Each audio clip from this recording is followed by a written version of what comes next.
ഒരു പ്രദേശത്ത് സമാധാനത്തിന്റെയും ഭക്തിയുടെയും സ്നേഹത്തിന്റെയും ഒരു പ്രതീകമായി ഈ ദേവാലയം നിലകൊള്ളുന്നു. ഹലോ ഞാനിന്ന് എൻ്റെ സ്വന്തം നാടായ മുളന്തുരുത്തിക്കടുത്തുള്ള വെട്ടിക്കലിലാണ്.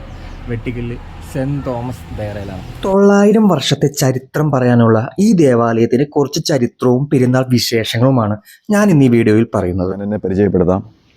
ഫാദർ കുര്യാക്കോസ് ജോർജ്, വെട്ടിക്കൽ മർത്തോമൻ ദേറായുടെ മാനേജറാണ്. ഞാൻ പരിചയപ്പെടുത്തുന്നത് മർത്തോമൻ വെട്ടിക്കൽ ദേറായാണ്. മലങ്കരയിലെ, പ്രത്യേകിച്ച് കേരളക്കരയിലെ ക്രൈസ്തവ സന്യാസത്തിൻ്റെ ആദ്യ ഭവനമെന്നറിയപ്പെടുന്ന ഒരു പുണ്യഭൂമികയിലാണ് നാം ഇപ്പോൾ നിൽക്കുന്നത്.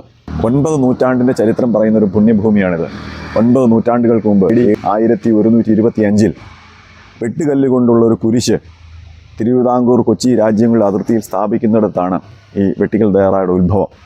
ചരിത്രം പിന്നിടുമ്പോൾ അത് ഇത്രയും വലിയൊരു ദേവാലയമായി വളർന്നതിൻ്റെ 9 നൂറ്റാണ്ടത്തെ ചരിത്രമാണ് ഇതിന് പിന്നിലുള്ളത്.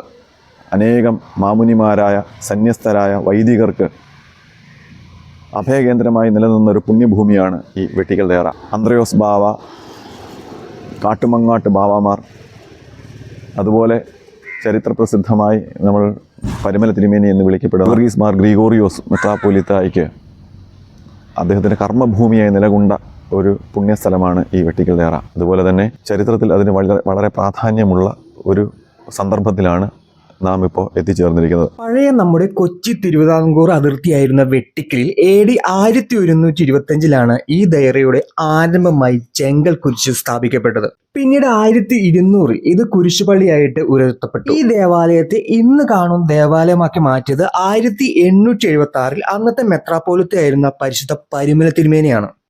2 മദ്ബഹ എന്ന പ്രത്യേകതയും ഈ ദേവാലയത്തിനുണ്ട്. മുകളിലും താഴത്തുമായിട്ടാണ് ഇത് നിർമ്മിക്കപ്പെട്ടിട്ടുള്ളത്. അനേകം പിതാക്കന്മാർ ഈ ദേവാലയത്തിൽ ജീവിച്ചിട്ടുണ്ടെങ്കിലും വെട്ടിക്കൽ ദേറ എന്ന് പറയുമ്പോൾ ആദ്യം നമ്മുടെ മനസ്സിൽ വരുന്നത് പരിശുദ്ധ പരിമല തിരുമേനിയാണ്.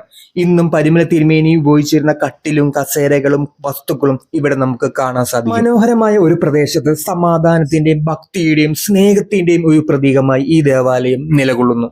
ഈ വർഷത്തെ പെരുന്നാളും ആഘോഷങ്ങളും ഡിസംബർ 6, 7, 8, 9, 10 തീയതികളാണ്. ഈ കൊല്ലം പരിശുദ്ധ പരിമല തിരുമേനിയുടെ 123ാം ഓർമ്മ പെരുന്നാളാണ് ആഘോഷിക്കുന്നത്. കൂടാതെ ദേറയുടെ 9ാം ശതാബ്ദി ആഘോഷങ്ങളുടെ ഉദ്ഘാടനം നടക്കും. അപ്പോൾ ഇത്രയേ ഉള്ളൂ ഇന്നത്തെ വീഡിയോ. നിങ്ങളുടെ കമന്റുകൾ എന്തായാലും എഴുതി ചേർക്കാൻ മറക്കരുത്. Okay, by.